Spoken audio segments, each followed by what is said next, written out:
what I wanted to start the program with, it's going to be an interesting week. Tomorrow is the State of the Union address. The president is giving that. Yesterday or the day before, no, I guess it was a couple of days ago, the president came out and said he would not support any Democrat in any race anywhere in the country that who did not support his common sense gun control measures. Bernie Sanders has endorsed all of President Obama's common sense gun control measures and more. But when his spokesman was asked if that meant he would not endorse Sanders, which kind of implies that Bernie is pro-gun, when he basically, in his entire 30 years of legislative history, he's got 2 votes that, he had some logic behind, I suppose, that basically the Clinton people are pointing at, voting to give immunity to, in Bernie's mind, to retail store owners who sell guns in Vermont if somebody does something with their gun, or anywhere in the country, and voting against the Brady bill, which I still don't understand. I would like to know what happened with that. But Bernie has said he would reconsider that vote right now. So anyhow, that's kind of the hit on him, which is weird.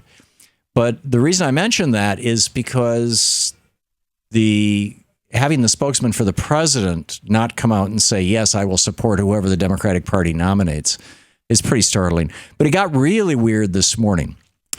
You'll remember I've pointed out a number of times that there have been coups, basically corporate takeover coups, in both the Republican and the Democratic Party.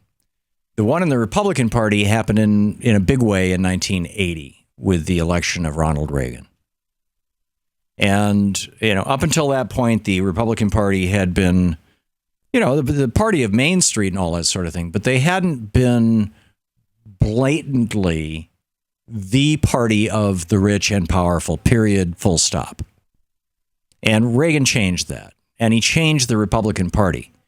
There were progressive Republicans in the 1970s. There were still Republican office holders who considered themselves progressives or moderates. No more.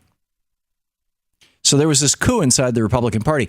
Well, there was also a coup inside the Democratic Party that I think most people are completely unaware of.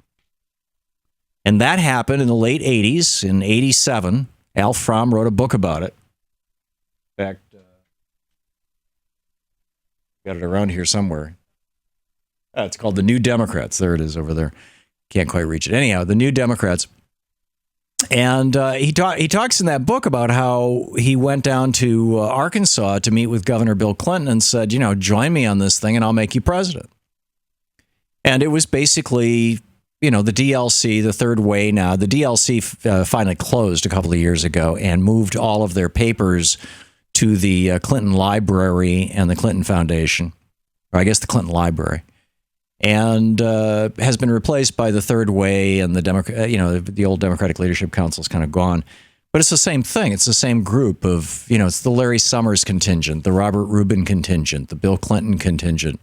I mean, arguably Al Fromm and Bill Clinton invented this, and it was the corporate Democrats, right? Democrats in bed with wealthy people and large corporations. As a survival move, the Republicans were successfully destroying unions. And so anyhow, I'm watching Morning Joe this morning, and it was almost, I these days rarely turn the television on anymore because it's so predictable. But this got this amazing and startling moment. Did you just say you found it? Oh, well, Shano can play it. Here is the audio. This is Harold Ford Jr.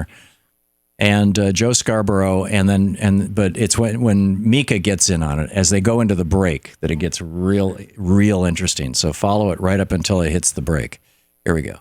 John Kerry and Joe Biden have said specifically that if she loses Iowa and New Hampshire, they're going to have to take a much closer look and the entire Democratic Party on what their best shot is to win the nomination, and then expect Joe Biden and Elizabeth Warren or John Kerry and Elizabeth Warren to have further discussions about running for the nomination. A couple of things. So there's probably little doubt if the scenario that you've drawn up, Joe, if it happens and you have 2 losses early on, I would imagine, to your point, Mika, the fact that Mr. Sanders is an avowed socialist, I think there are a number of people in the Democratic Party who might be uneasy about that notion. And even though the polling suggests today that he would perform well against Mr. Trump, I think a lot of people think that could change, which I think speaks to what Joe is saying. But let's step back. We got a little time here. And if indeed Mrs. Clinton does not perform well in either of these states, then this conversation will start. There's no doubt we are, by the way, though, only a couple of weeks. It's the same mistake Republicans You say made. we have some time left. We're only a couple of weeks away. But Joe, you and I recall when Mrs. Clinton lost Iowa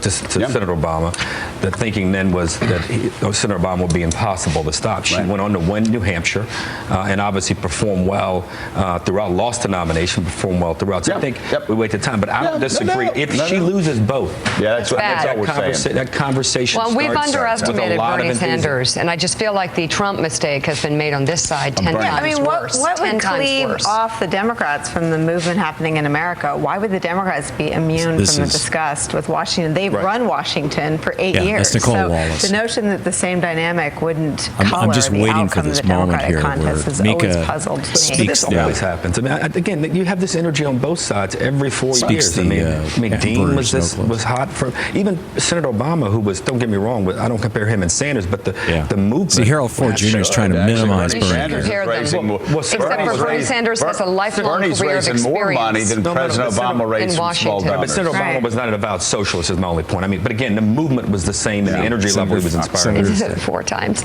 Still ahead on Morning Joe, our interviews with John Kasich and Mike Huckabee. Can they find a way to break out in one? That's very interesting, because I specifically heard her say, when I was watching the TV, Mika called Bernie the Trump mistake. Right, yeah. I specifically heard her say, why don't the Democrats gather around Bernie? I wonder if that clip has been edited. Harold Trump Jr. said socialist 4 times. Yeah. There you go. I mean, so anyhow, my point was, what so shocked me about this is the idea that if Bernie is leading, that the Democratic Party would have to come in and take him out, basically. They'd have to run somebody against him because, oh my God, we can't have an avowed socialist as president of the United States. Bernie's policies are identical to Franklin Roosevelt's. There is not a bit of daylight between most of Franklin Roosevelt's policies and most of Bernie Sanders' policies. Or for that matter, Dwight Eisenhower. Or for that matter, Jack Kennedy or Lyndon Johnson. I mean, Bernie is just an old-fashioned Democrat. It's just that the Democratic Party has moved so far to the right because of people like Harold Ford Jr. that it's unrecognizable to a lot of Democrats. And it just astonishes me. How much damage is the DLC ultimately going to continue to do to the Democratic Party? We are losing elections like nobody's business, losing state after state. And it's because the people know, these trade deals and whatnot, this is a scam. This is the Thom Hartmann Program. The corporate Democratic Party has not been working well over the last couple of decades, and it needs to get back to its roots. To watch more clips from our programs, hit the Watch More Videos button over here. And please be sure to hit the handy-dandy subscribe button so you'll always be up to date. Tag, you're it.